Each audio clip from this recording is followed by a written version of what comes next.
बार्शी शहरातील नागरिकांनी व महिलांनी बार्शी शहराला सणासुदीच्या काळात 1 दिवसाआड पाणी पुरवठा करावा याबाबत निवेदनं दिलेली आहेत व प्रत्यक्ष भेटूनही मागणी केलेली आहे. परंतु सद्यस्थितीमध्ये कंदरवरून असणारी आपली जुनी पाईपलाईन ही 1990मध्ये 97मध्ये कार्यान्वित झालेली होती.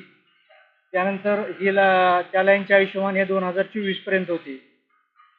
दरम्यानच्या काळात आपण नवीन पाणी पुरवठा योजना मंजूर झालेली असून शहराला काम प्रगतीपथावर आहे. दरम्यान बार्शी ते कुर्डुवाडी दरम्यानचे 32 किलोमीटरची जी पाईपलाईन आहे त्या पाईपलाईनपैकी जवळजवळ 31 किलोमीटर पाईपलाईन पूर्ण झालेली आहे. अडचणी फक्त बायपासला येत आहेत, आपला लातूर बायपासला येत आहेत. त्या ठिकाणी नागरिकांचे कलेक्टरने प्लॉटिंग झालेलं आहे. तसेच काही शेतकरी पाईपलाईन टाकण्यास विरोध करत आहेत. तसेच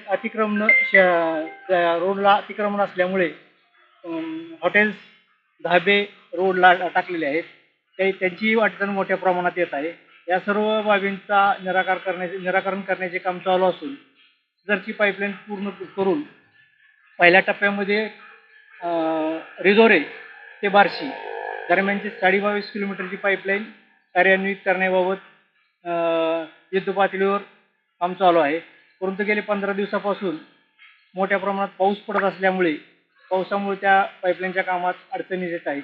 जसे की 3 ठिकाणी आपल्याला रोड क्रॉसिंग आहेत मोठे. त्या ठिकाणी आपल्याला जवळपास 10 फूट खाली डेप्थ घेऊन रोड न फोडता 1400 मिलीमीटर व्यासाचे लोखंडी पाईप त्याच्या खालून पुशिंग करून त्यामधून 1000 मिलीमीटर व्यासाची आपली जलवाहिनी टाकण्याचं काम चालू आहे.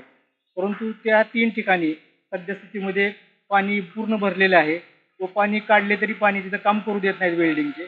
त्यामुळे या 3 ठिकाणचीही कामं बंद आहेत. सदरची कामे पाऊस थोड्या प्रमाणात कमी झाल्यानंतर करण्यात येतील व साधारणतः 1 महिन्यापर्यंत पहिला टप्पा म्हणून रिधोरे ते बार्शी कार्यान्वित करण्याची कार्यवाही करण्यात येईल. त्यामुळे सध्याच्या पाईपलाईनची परिस्थिती ही 1 दिवसाआड पाणी पुरवठा करण्यासारखी नसल्यामुळे व सतत लाईन गळती होत असल्यामुळे पाणी पुरवठा करण्यास अडचणी निर्माण होत आहेत. त्यामुळे सद्यस्थितीमध्ये 1 दिवसाआड पाणी पुरवठा करणे शक्य होणार नाही. ही नवीन 22.5 किलोमीटरची पाईपलाईन चालू झाल्यानंतर व कुर्डुवाडी ते टप्पा चालू झाल्यावर ते जुनी लाईनवरूनच ही योजना कार्यान्वित राहणार असल्यामुळे कुर्डुवाडी ते बार्शी दरम्यानच्या गळतीचे प्रमाण बंद होऊन जाईल. त्यामुळे त्यावेळेस ते गोष्ट शक्य होईल.